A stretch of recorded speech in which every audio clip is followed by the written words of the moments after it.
Because you decided it matters more than anything else. That's your purpose. And once you have it, you read it aloud every morning. You write it by hand. Every night. You don't wait to feel inspired.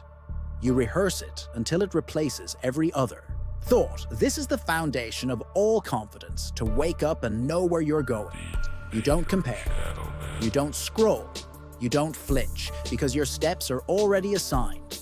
Everything you do, the food you eat, the books you read, the habits, you install the words, you speak the risks.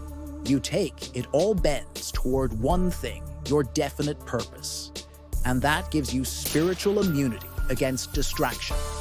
You no longer envy other men's paths because you're locked into your own. You no longer fear failure because you know it is part of the construction. You no longer need approval because your purpose gives you authority. And from that place, the decisions become easy. Clarity becomes your compass. Time bends in your favor because the universe, your mind, and every atom of your being begins to conspire around one thing: completion of the mission. But without that purpose, even the best habits will drift. Even the strongest man will fall. Even the most brilliant mind will chase things that don't matter. So write the sentence, etch it into your soul. And this is not for someday. This is not for when life calms down.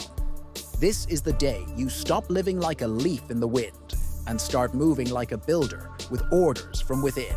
Say it now: I know my purpose, and I follow it without apology. I no longer wait for clarity. I generate it. My energy is sacred, and my direction is locked in. This is how empires begin, not with noise, but with one decision. Burned so deeply into a man's spirit that even time itself bows in his direction.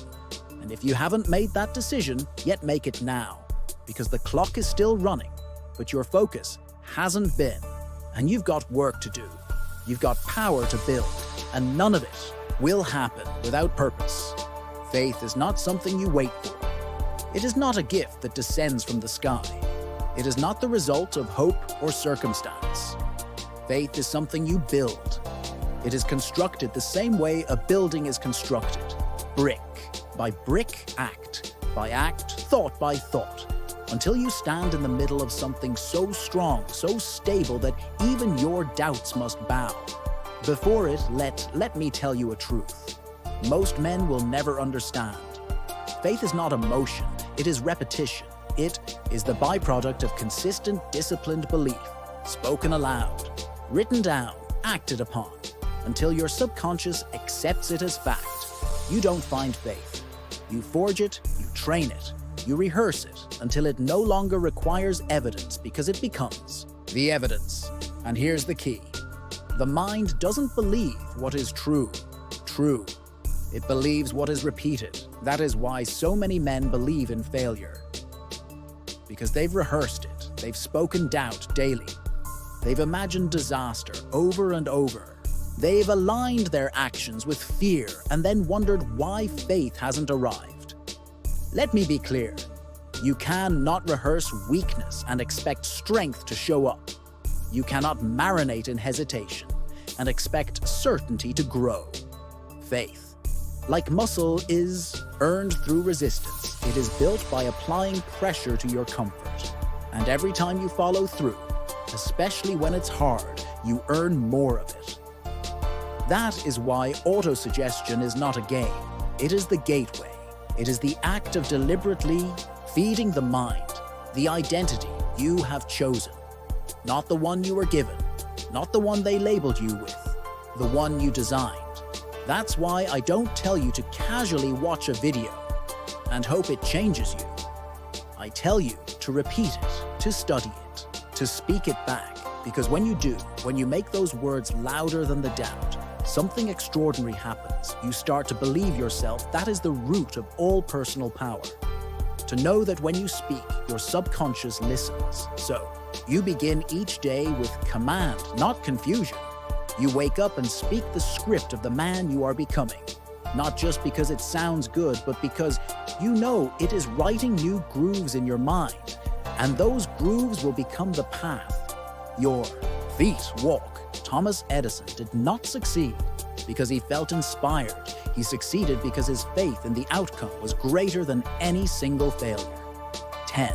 Zero times. He tried 10,000 times. He found a way that didn't work, but he never called them failures because his faith was anchored. He had already seen the light before the world did. And every act of effort, every moment of fatigue, every time he reset his tools and started again was another layer of belief. John D. Rockefeller didn't rise by luck. He trained his thinking like a man trains for war. He believed in systems, in structure, in certainty. And that certainty came not from chaos, but from mental rehearsal. He built wealth in his mind before he ever built it in the world. You must do the same, and you must see yourself follow through. You must imagine yourself moving with power. You must speak to yourself like a general giving orders to a loyal army with calm, with clarity, with conviction, because your subconscious mind is listening. It is always listening, and every word you whisper, every phrase you repeat is either building faith or breaking it. So let me ask you, are you speaking power or poison? Are you reinforcing courage or conditioning? Cowardice, are you using your words to lift yourself or lower yourself? Because what you repeat becomes real. Faith is not loud. It is not flashy. It does not beg for attention. Faith is silent, grounded, steady. It is built in the dark. It is built when you show up despite your feelings. It is built when you say, I will, and follow through without applause. It is built when no one is looking, and you move anyway. That's how Abraham Lincoln led a nation through fire. He wasn't the most popular. He wasn't the loudest, but he believed in the vision so deeply, so completely that no critic could shake it loose. And when faith becomes unshakable, action becomes automatic. You no longer try to rise. You no longer wonder if you're ready. You move, and your results begin to multiply, not by chance, but by design. So here's your instruction. Write your chief aim.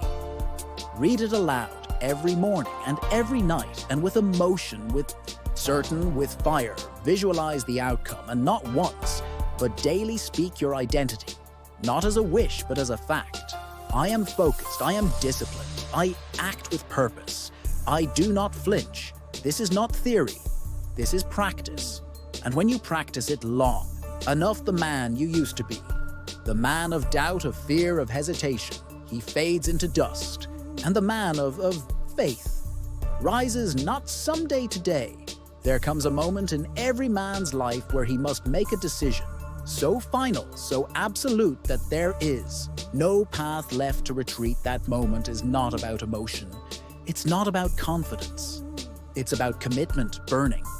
The bridge means this: you remove all exits, all fallback plans, all quiet excuses that whisper, if this doesn't work, I can always go back. No, you can't not anymore, because that man is gone. Let me tell you something that every titan of history has known. You do not truly transform until you remove the option of staying the same. You cannot build a new life while clinging to your old one. You cannot become someone new and still hold space for the person you used to be. You cannot win with your eyes halfway on the rearview mirror. Charles M. Schwab didn't become the president of Carnegie Steel by playing it safe. He wasn't the smartest man in the room. He was the most decided. He carried himself like a leader before the world saw it.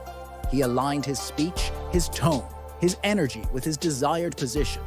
And in doing so, he closed the door to mediocrity when he walked into the room. The room felt it. You want that kind of presence. You must decide so fully, so violently that your past self is stunned into silence. This is what it means to burn the bridge. It's not symbolic, it's strategic when you remove the option. To quit when you make it. So there is no going back. You activate a part of your mind that most men never touch. It's the part that must win, because it has no choice. Andrew Carnegie demanded this from his men.